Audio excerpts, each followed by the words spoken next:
Alhamdulillahilladzi hadana li hadza wa ma kunna linahtadiya laula an hadana Allah. Asyhadu an la ilaha illallah wahdahu la syarika lah wa asyhadu anna Muhammadan abduhu wa rasuluhu la nabiyya ba'dah. Yang terhormat Ibu saya yang kami hormati jamaah pengajian berbahagia. Sebelumnya mari kita panjatkan puji dan syukur kepada Allah Subhanahu wa taala karena atas limpahan rahmat dan karunia-Nya alhamdulillah pada malam hari ini kita bisa duduk bersama dalam rangka thalabul ilmi. Salawat wassalam kemudian berjunjung Nabi Muhammad sallallahu alaihi wasallam pada keluarganya, para sahabatnya, para mari kita awali pengajian ini dengan membacaan salawat.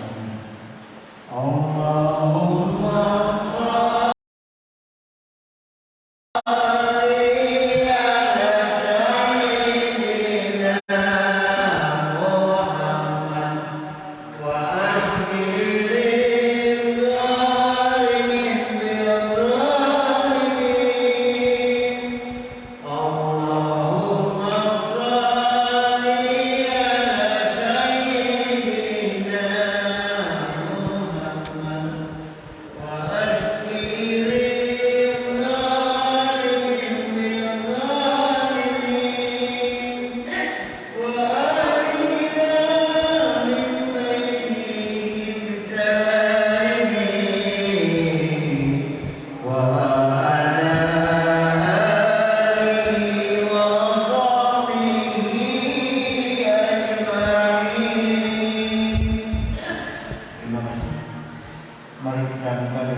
dengan segala hormat kepada guru kita Bapak Ustaz Muhammad Yusuf, kami silakan waktunya sampai dengan bisa.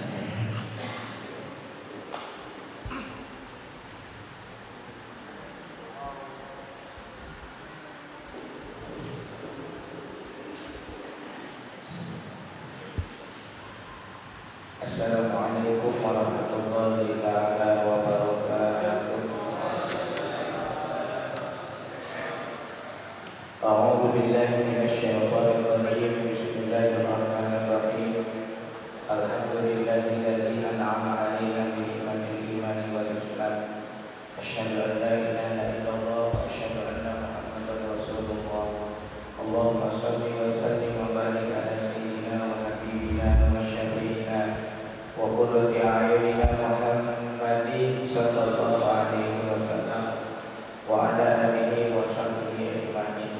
Faqad qala Allah Ta'ala fil Qur'anil Karim wa huwa asraful qa'ilin tabaraka dzikri wa ta'ala dzikri.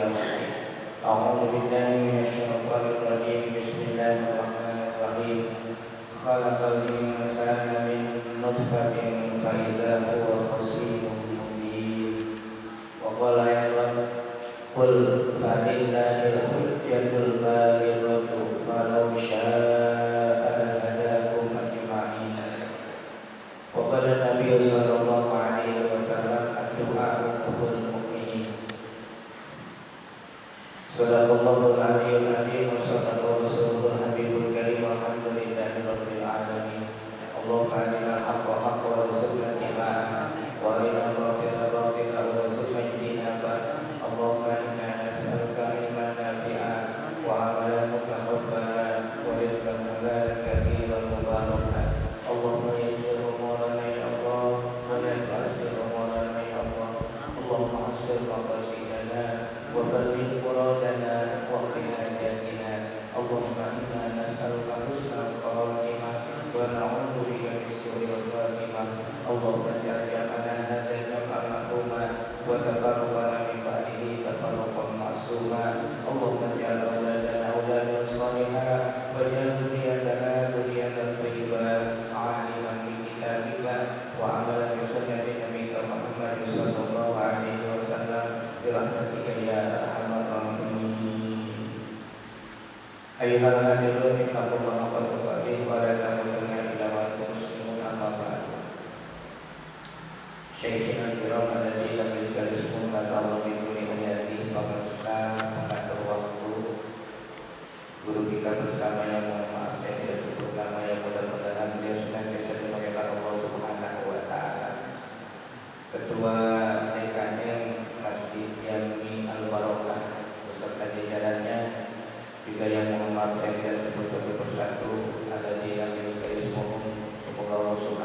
sama-sama niat iktikaf, sama-sama mencari ridho Allah Subhanahu wa taala, sama-sama mengharap husnul khotimah, sama-sama mengharap rahmat Allah Subhanahu wa taala, serta sama-sama memohon syafaatnya baginda Nabi sallallahu alaihi wasallam. Semoga semua keinginan kita, hajat kita dikabulkan oleh Allah Subhanahu wa taala. Asbab pertemuan kita pada malam hari ini, puji syukur alhamdulillah Allah mentakdirkan kita kembali berjumpa di taman surga dunia, Rodoh min riyadil jannah. Maka mudah-mudahan ini jadi ciri, jadi efek apa ya, uang muka yang mudah-mudahan ini jadi asbab Allah Subhanahu wa taala mentakdirkan nanti kita untuk kumpul kembali di dalam surganya Allah Subhanahu wa taala. Salawat dan salam semoga dilimpahkan kepada junjungan kita Habibana wa Nabiyana Muhammad sallallahu alaihi wasallam, manusia yang paling sempurna, manusia yang sudah dijamin masuk surga, tapi manusia yang tidak ada yang bisa mengalahkan dalam hal ibadah zahir maupun batinnya, manusia yang kita tunggu syafaatnya pada hari kiamat. Amin ya Allah ya rabbal alamin. Salawat dan salam juga semoga dilimpahkan kepada keluarganya, para sahabat, para nabi, para tabi'in, dan kita selaku umatnya yang roja berharap diakui sebagai umatnya pada hari kiamat nanti. Amin ya Allah ya rabbal alamin. Hadirin rahimakumullah, sekedar ke belakang di pertemuan terakhir bahwa kita tidak boleh menyandarkan mendapatkan surganya Allah dengan amal perbuatan, dengan amal baik kita. Maka kemudian kalau kita pahami, kalau kita renungkan isi atau kandungan Al-Quran Al-Karim itu, memang semuanya ada di suratul Fatihah. Kenapa itu dikatakan suratul Fatihah atau surat pembuka? Karena sebetulnya rangkuman dari 30 juz. Di antaranya seperti bahasanya kemarin, bahwa ibadah kita tidak menjamin kita mendapatkan ridho Allah, apalagi yang tidak ibadah. Gitu. Ibadah kita bukan jaminan kita mendapatkan surga, karena surganya Allah diperoleh atas karunia-Nya atau keridhoannya atau rahmatnya Allah Subhanahu wa taala. Maka di dalam suratul Fatihah sering kita baca iyyaka na'budu wa iyyaka nasta'in. Allah alam yang ikatil muradin, hanya kepadamu ya Allah kami beribadah, baik itu ibadah zahir maupun batin, entah itu salatnya, puasanya, sedekahnya, zakatnya, hajinya, umrohnya dan lain sebagainya, entah itu sabarnya, ikhlasnya, tawakalnya, qanaahnya dan lain sebagainya. Nah, ibadah-ibadah itu kita berikan kepada Allah, kita niatkan karena Allah. Wa iyyaka nasta'in, dan kepadamu ya Allah kami memohon pertolongan. Jadi kita memohon pertolongan itu bukan disenderkan kepada ibadah kita, tapi langsung disenderkan kepada Allah Subhanahu wa taala.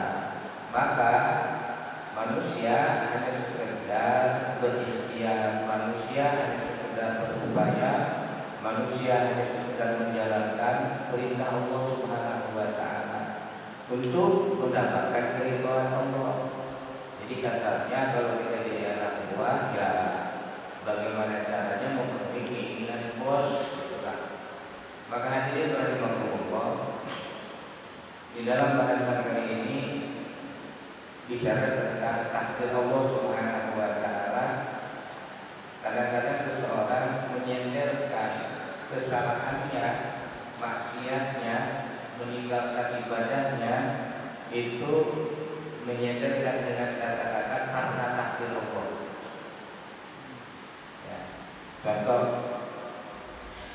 selepas salat maghrib, selepas salat isya, kita pulang, tiba-tiba di tengah jalan ketemu tetangga atau saudara atau teman yang kita kenal.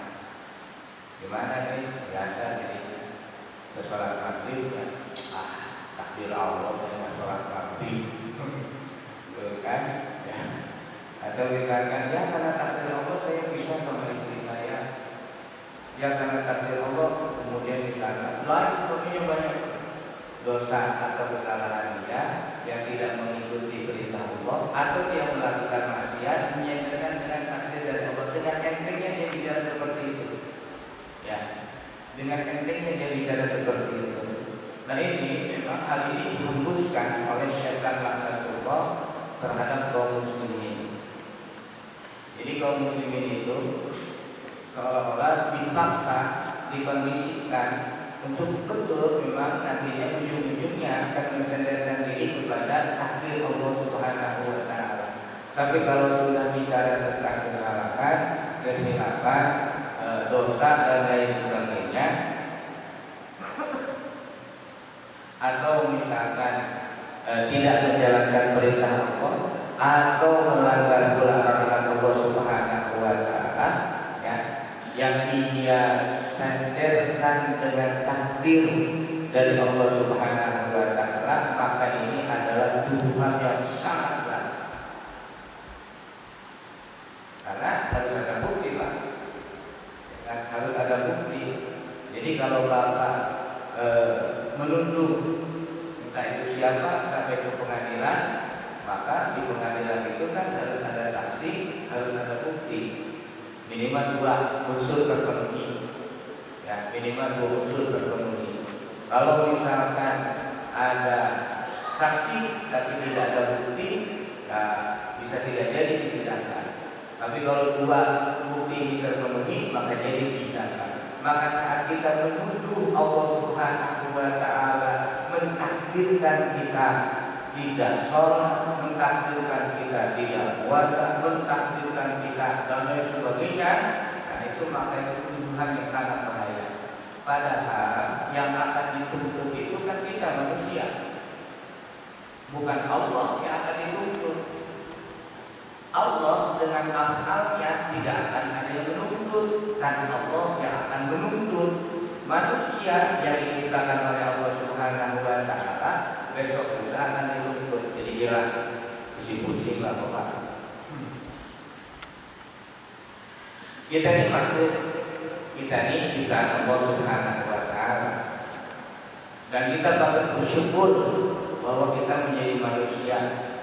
Di antara sekian juta mungkin calon manusia yang masuk ke dalam rahim ibu kita, hanya kita yang jadi, yang lain gugur. Maka kita sebetulnya manusia pilihan. Allah sudah memilih kita, Allah sudah menjadikan kita atau menciptakan kita. Kemudian Allah Subhanahu wa taala memberikan aturan-aturan lain. Sama halnya Bapak masuk ke satu perusahaan, ke tempat kerja, Bapak punya bos, maka kemudian perusahaan atau bos itu juga punya aturan lain. Kalau kerja mesti dia, kalau masuk mesti di awal, jangan sampai telat. Itu. Kalau sakit, kalau ada halangan harus memberikan kabar dan lain sebagainya. Nah, tiba-tiba Bapak berbuat semaunya, gitu. Bapak berbuat semaunya, tidak sesuai dengan keinginan bos, tidak sesuai dengan keinginan yang perusahaan. Masuk banyakkan kelar, pulang tidak istirahat, balik lagi gitu misalnya. Kemudian juga kerjanya juga asal-asalan. Nah, maka apakah si bosnya yang akan dituntut atau si karyawannya yang akan dituntut? Pasti si karyawannya, karena yang namanya bos punya perusahaan, dia mempekerjakan, si pekerja ini kemudian diberikan gaji, tapi harus ada timbal baliknya. Apakah si karyawan kemudian bisa menyalahkan si bos karena kemudian esok lusa dia di PHK? Kan tidak. Maka manusia diciptakan oleh Allah Subhanahu wa taala sebagai makhluk. Allah kasih aturan, Allah kasih larangan. Ini yang harus dilakukan, ini yang tidak boleh dilakukan. Karena memang dalam agama kita ada paham Jabariyah, ada paham paham Jabariyah ini seolah-olah bahasa mereka, paham mereka, Allah memaksakan segala kehendaknya kepada manusia sehingga manusia tidak punya pilihan. Itu paham Jabariyah. Sekali lagi, Allah memaksakan kehendaknya kepada manusia sehingga manusia tidak punya pilihan. Jadi dia mau berjalan, dia mau melangkah, dia mau makan, dia mau minum sambil berdiri, dia mau minum sambil duduk atau sambil jongkok, dia mau ibadah, dia mau maksiat, semuanya kemudian menurut mereka adalah paksaan dari Allah Subhanahu wa taala. Jadi dipaksa. Jabar itu memaksa. Jadi manusia tidak punya kekuatan apapun, tidak punya pilihan apapun. Itu menurut paham Jabariyah. Dan ini ditolak nanti oleh paham ahli sunnah wal jamaah. Yang kedua sebaliknya, Allah Subhanahu wa taala tidak punya kehendak apapun, tapi manusia yang punya kehendak. Karena manusia diberikan kecerdasan yang luar biasa. Manusia berhak untuk memilih, menentukan mana yang baik, mana yang buruk, mana yang boleh, mana yang tidak boleh. Dia beribadah atau tidak beribadah sekehendak hati manusia tanpa ada campur tangan Tuhan. Ini kaum Mu'tazilah atau kaum Qadariyah. Aja aing weh kalau gitu ya. Di mana gua. Nah, itu. Maka kemudian dua golongan ini menurut ahli sunnah wal jamaah termasuk dua golongan yang bid'ah, ahlul bid'ah. Nah, jadi ahlul bid'ah itu bid'ah akidah, Pak, bid'ah akidah. Bagaimana dengan pendapat ahlul haq atau ahli sunnah wal jamaah? Ahli sunnah wal jamaah ini diibaratkan paham yang ada di tengah-tengah. Kalau di surat An-Nahl, ya, Allah Subhanahu wa taala mengisahkan tentang di dalam Al-Qur'an saya lupa suratnya. Allah mengisahkan tentang susu. Air susu itu, ya, air susu itu kondisinya, Pak, itu keluar antara kotoran dan darah. Antara kotoran dan darah.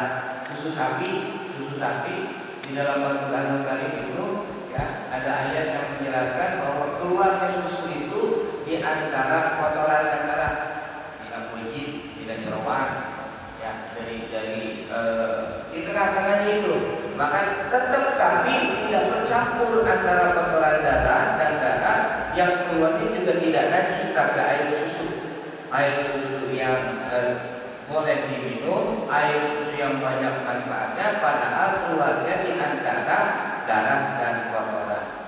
Sama kita tahu bahwa darah dan kotoran itu sesuatu yang tidak diperbolehkan secara agama dan hukumnya juga najis.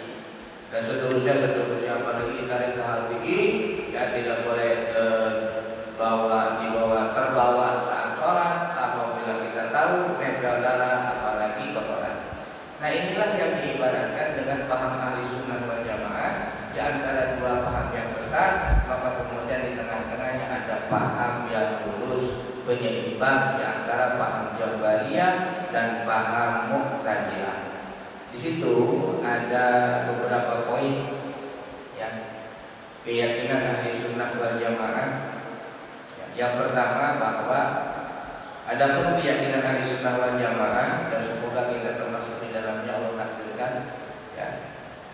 Satu, tidak berlaku suatu benda pun baik kecil maupun besar melainkan dengan ketentuan Allah dan kehendaknya, kudrat dan iradatnya.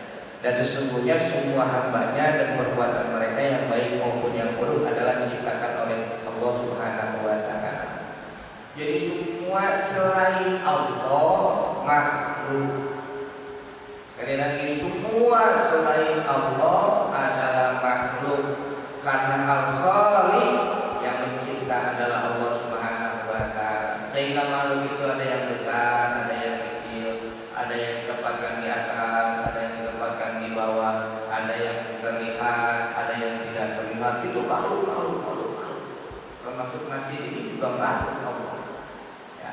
Maka besok suatu saat masjid ini pun akan bersaksi bagaimana terhadap orang-orang yang mau memakmurkan masjid. Maka sangat disayangkan kalau rumah dekat masjid dan lain sebagainya, tapi tidak mau memakmurkan masjid. Itu dan termasuk semua perbuatan yang dilakukan oleh makhluk termasuk manusia itu adalah takdir dari Allah. Maka nanti kaitannya qada dan qadar. Qada itu ketentuan Allah di zaman ajali yang kita tidak tahu skenario-nya seperti apa. Qadar itu sesuatu yang terjadi atau yang saat ini terjadi. Contoh, Bapak hadir di malam ini itu atas takdir Allah. Saya bicara di depan Bapak itu juga atas takdir Allah. Di antara kita ada yang ngatur, itu juga takdir Allah. Semua takdir Allah. Tidak ada yang terlepas kalau sudah kejadian atau saat terjadi. Adapun kodok rahasia. Kita nggak tahu besok mau jadi apa, mau seperti apa, masih hidup atau tidak. Jangankan besok, ya, 1 menit, 1 detik ke depan kita sama sekali tidak tahu. Kata Tuhan Allah, kodok rahasia. Yang kedua, seluruh makhluk dituntut untuk mematuhi perintah Allah dengan sebaik-baiknya dan menjauhi larangannya. Jadi Allah sudah berikan aturan, maka kemudian disebut dengan agama. Agama itu ya aturan dari Allah melalui para nabi, para rasulnya. Wahyunya diturunkan melalui malaikat. Jadi aturannya sudah jelas. Yang ini boleh dilakukan, yang ini tidak boleh dilakukan. Yang ini harus dilakukan, yang ini jangan sama sekali dilakukan. Ada nanti di tengah-tengah kondisi darurat dan lain sebagaimana. Itulah agama. Dan agama yang paling sempurna yang diterima oleh Allah Subhanahu wa taala adalah agama Islam. Tidak boleh kemudian kita mengatakan semua agama sama, karena itu akan bertentangan dengan akidah kita. Inna dina indallahi Islam. Agama untuk Allah adalah agama Islam. Oh, nanti non-muslim protes. Nah, lain cerita. Mereka pun akan mengatakan agama mereka adalah agama yang benar. Kepada siapa? Kepada pengikutnya.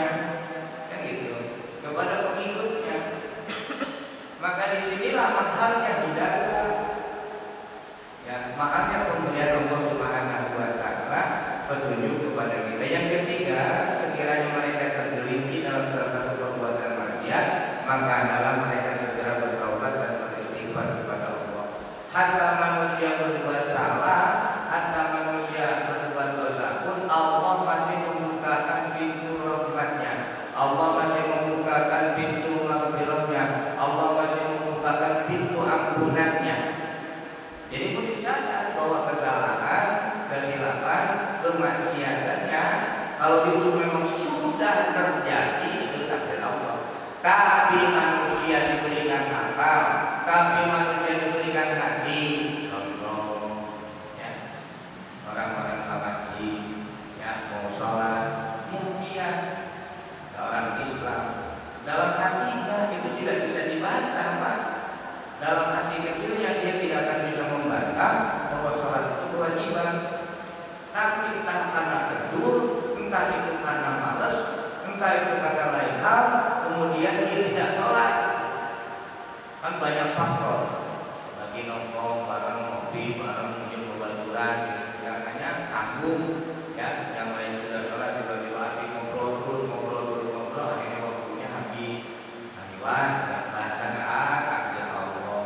Saya nggak sholat pagi. Padahal males, padahal kedul, padahal abainya, padahal lalainya, padahal banyak tuh.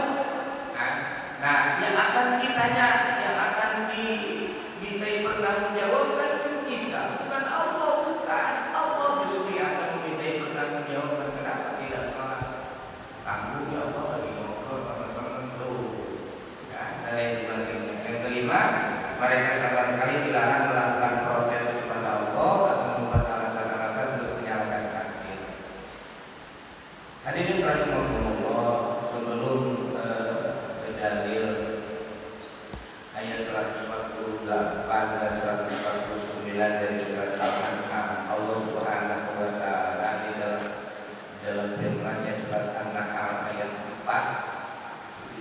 sudah menyentil sebetulnya memperingatkan kita. A'udzu billahi minasyaitonir rajim. Khalaqal insana min nutfatin fa idza huwa khasimun mubin. Wallahu a'lam bihaqiqatil muradi. Allah yang telah menciptakan manusia min nutfatin, dari nutfah, dari air mani. Kita juga sama tahu bagaimana air mani, walaupun dia suci, ya, walaupun dia suci, tapi kalau orang lain diberi, di peperan, di peledan, masih ngomong, ya, walaupun dia suci. Nah, dalam arti sesuatu yang baik, tapi tidak diterima juga dengan baik pada kenyataannya. Setelah kita tahu dari sesuatu yang hina, manusia diciptakan dari sesuatu yang hina, maka kata Allah, "Fa'idha wa khasimun mubin." Ternyata tiba-tiba dia menjadi pembantah yang nyata. Jadi manusia ini rata-rata memang begitulah, sudah diciptakan oleh Allah dengan segala kelimpahannya, dengan segala kesempurnaannya, tapi ujung-ujungnya jadi pembantah. Pembantah itu apa? Apa yang diperintahkan oleh Allah masih banyak yang tidak dilakukan, apa yang dilarang oleh Allah masih banyak yang diperbuat. Itu termasuk membantah, ya, membantah. Maka kemudian bicara tentang menyandarkan kepada takdir Allah Subhanahu wa taala.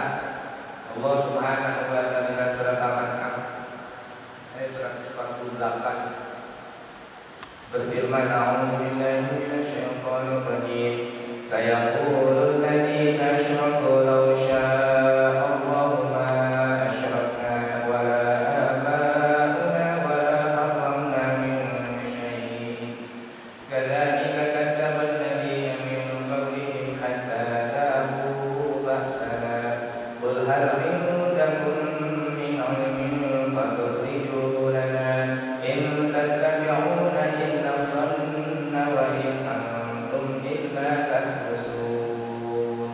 Wallahu a'lam bihaqiqatil muradi. Orang-orang musyrik akan berkata, jika Allah menghendaki, tentu kami tidak akan mempersekutukannya.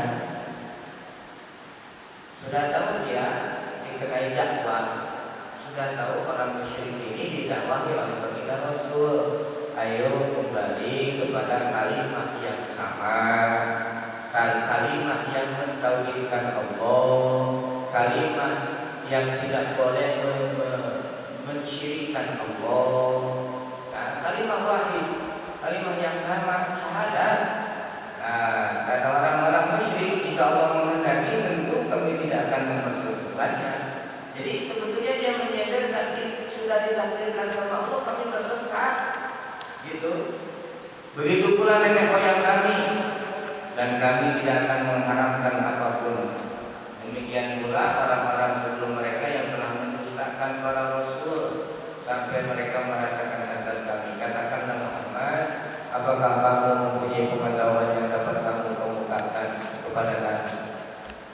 Jadi Allah Subhanahu wa taala melalui lisannya baginda Nabi membantah bahwa Allah, apa bukti bahwa Allah menyesatkan mereka, padahal dakwah sudah sampai, gitu. Dakwahnya yang sudah sampai. Kalau mereka masih tertutup, tidak mau mengikuti, berarti bukan takdir Allah. Keegoisan mereka. Silakan Bapak kaji kembali tentang sejarah bagaimana paman-pamannya baginda Nabi, yang itu Abu Jahal, Abu Lahab tidak mau menerima keislaman. Padahal mereka tahu bahwa baginda Nabi Shallallahu Alaihi Wasallam itu Nabi dan Rasul terakhir.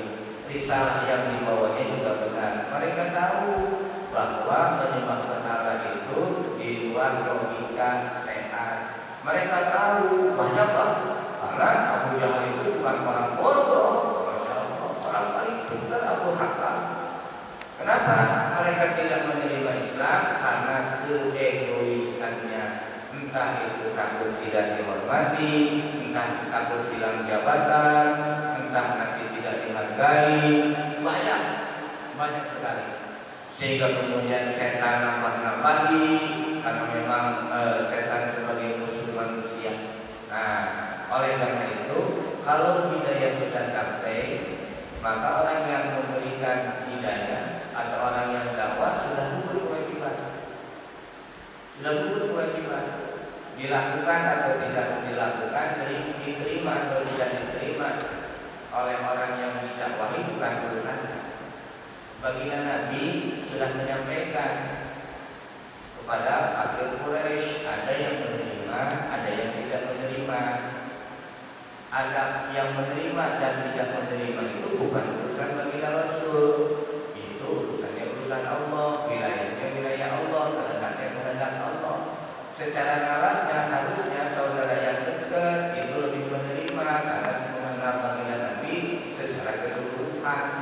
Orang yang baru ketemu dengan baginda Rasul secara logika sederhana tidak langsung menerima dakwah, tapi mereka akan menyelidiki terlebih dahulu. Ternyata banyak terbagi orang yang kenal dengan baginda Rasul dari mulai kecil sampai beliau dewasa sampai diberikan gelar amin, justru orang yang sangat memusuhi baginda Nabi dan dakwahnya. Tapi tiba-tiba ada orang yang baru kenal, melihat baginda Nabi, bagaimana rupanya baginda Nabi, bagaimana betul-betul katanya baginda Nabi dan lain sebagainya, maka kemudian dia langsung beriman.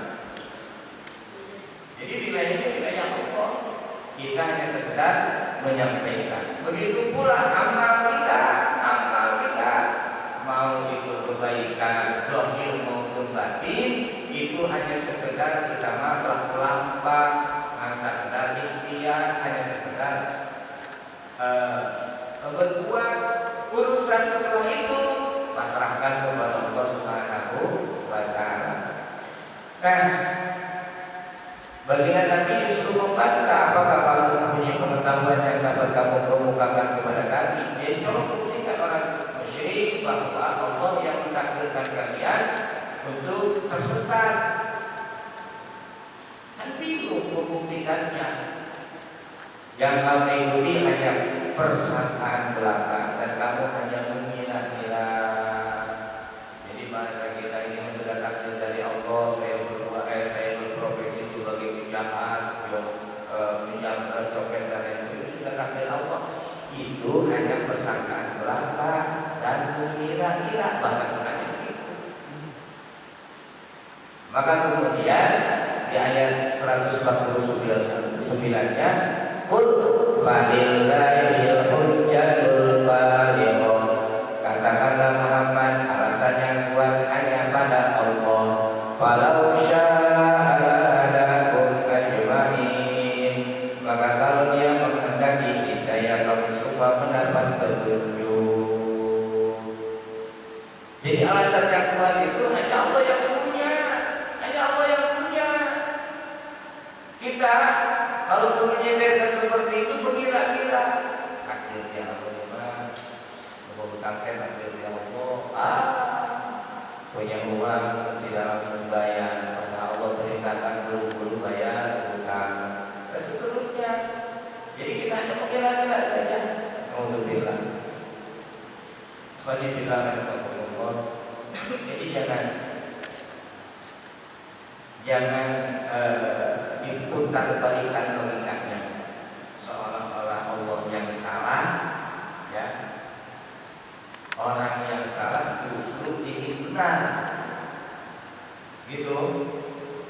Dia tidak sholat, kemudian menyandarkan dengan takdir Allah, seolah-olah menyalahkan Allah, kan gitu. Menginginkan dirinya benar, mencari kebenaran sendiri, gitu. Padahal Allah sudah jelas-jelas sholat di dalam Al-Quran Ibrahim, sholat, nah terus banyak sekali perintah untuk sholat. Tapi ternyata masih nggak mau juga, masih abai juga, masih enggan juga. Bahasanya takdir dari Allah, Tuhan Allah. Ya, ini namanya yang cari aman. Justru ini yang paling bahaya. Menyenderkan, menyangka, menuduh kepada Allah Subhanahu wa Ta'ala dengan bahasa takdirnya itu lebih dosa daripada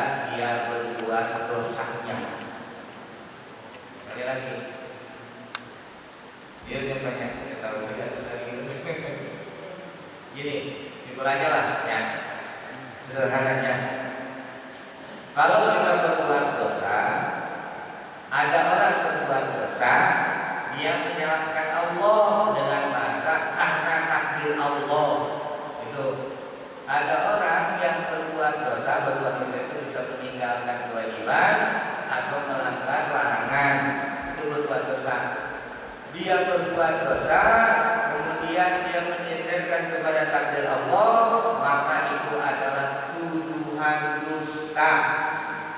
Tuduhan dusta. Jadi menyalahkan Allah, padahal yang salah dia, kan dia yang melanggar aturan. Gitu. Kok tiba-tiba menyalahkannya kepada Allah? Punya bukti apa menyalahkan kepada Allah? Seolah-olah begitu. Ya. Orang yang sehat akalnya, yang sehat hatinya, dia akan mengakui kesalahan. Oh iya, saya salah, sholat itu perintah Allah. Oh saya dosa karena saya menyalahkan tidak sah. Maka kalau dia merasa demikian, kemudian dia bertobat, dia beristighfar, nah maka Allah akan pintukan, akan terima tobatnya, akan terima istighfarnya, akan Allah bukakan pintu ampunannya. Tapi tidak sedikit manusia yang terus-terusan kemudian menyalahkan Allah. Ya, istrinya menikah, tidak terima atas ketentuan Allah. Tiba-tiba anaknya juga menikah, tidak terima atas ketentuan Allah. Apalagi yang begitu. Jadi kita bekerja mengikuti aturan yang dibuat oleh bos. Intinya kan begitu. Saat aturannya banyak dilanggar, maka si bos bisa marah. Diberikan SP1, diberikan SP2, diberikan SP3, ujung-ujungnya dikeluarkan. Kita makhluk Allah, kita diciptakan oleh Allah, diperintahkan oleh Allah, diberikan aturan oleh Allah, maka ikuti. Karena ada sifat manusiawi, kadang ada salah, kadang ada hilaf, kadang ada lupa, maka Allah masih membukakan pintu taubat. Allah masih menerima, asalkan kita ikhtiar mengakui bahwa diri kita salah, mengakui bahwa diri kita berbuat dosa, mengakui bahwa kita hilaf, mengakui bahwa banyak sekali. Jangan tiba-tiba ingin merasa benar, ingin merasa suci, ingin merasa menang sendiri, kemudian menyalahkan takdir Allah. Itu sebetulnya Pak. Ya. Jadi saat kita melakukan ibadah, selesai ibadah serahkan kepada Allah, pasrahkan, terserah Allah. Dan yang dicari hanya keridhaan dan rahmatnya. Saat kita berbuat salah, saat kita berbuat maksiat, saat kita melanggar aturannya, jangan sekali-kali menyalahkan Allah dengan takdirnya. Ya. Tapi kembali kepada diri kita bahwa kita ini lemah, bahwa kita ini hina, bahwa ini banyak lupa, bahwa kita ini banyak kekurangan, karena kesempurnaan dari Allah Subhanahu wa Ta'ala. Maka kemudian akan timbul manusia al-fakir, Allah al-ghani. Manusia itu jauh. Manusia itu makhluk yang sangat membutuhkan, dan Allah yang maha kaya. Maka orang butuh pasti akan menghampiri yang kaya. Firman Allah Subhanahu wa Ta'ala, wa qala alladziina asyraku law syaa'a Allahu ma abadna min dunihi min syai'in nahnu wa la aabaa'una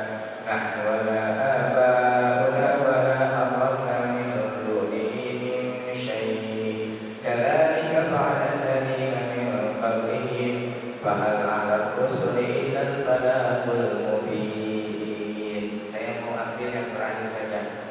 Fahal 'alal rusuli illal balagul mubin. Bukankah kewajiban para rasul hanya menyampaikan amanah dengan jelas?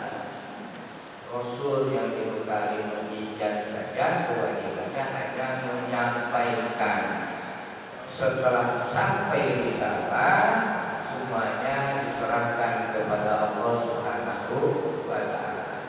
Tapi itu dakwahnya, yang menyampaikannya sudah maksimal atau belum, kembali kepada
Insyaallah di pertemuan selanjutnya mudah-mudahan Allah berikan umur panjang. Dua materi yang kembali dengan yang hari ini insyaallah kita akan diskusikan. Untuk malam ini saya mohon maaf atas segala kekurangan dan kesilapan. Mudah-mudahan menjadi ilmu yang bermanfaat khusus untuk diri saya sendiri, dan Allah Subhanahu wa taala senantiasa menguatkan iman Islam Ihsan kita sehingga Allah berikan husnul khatimah. Dan Allah wa iyyakum ajmain wa a'udzu Wassalamualaikum warahmatullahi wabarakatuh. Kami berikan terima kasih kepada yang telah menyampaikan materi tentang batalnya anggapan seorang dosa apapun.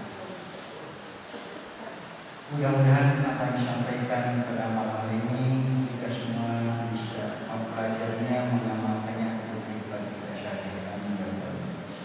Baiklah, mari kita tutup pertemuan ini pengajian ini dengan bacaan istighfar, hamdalah dan doa kepada Allah. Astagfirullahaladzim, alhamdulillahirabbil alamin. Subhanakallahumma wa bihamdika, asyhadu an la ilaha illa anta, astaghfiruka wa atubu ilaik. Assalamualaikum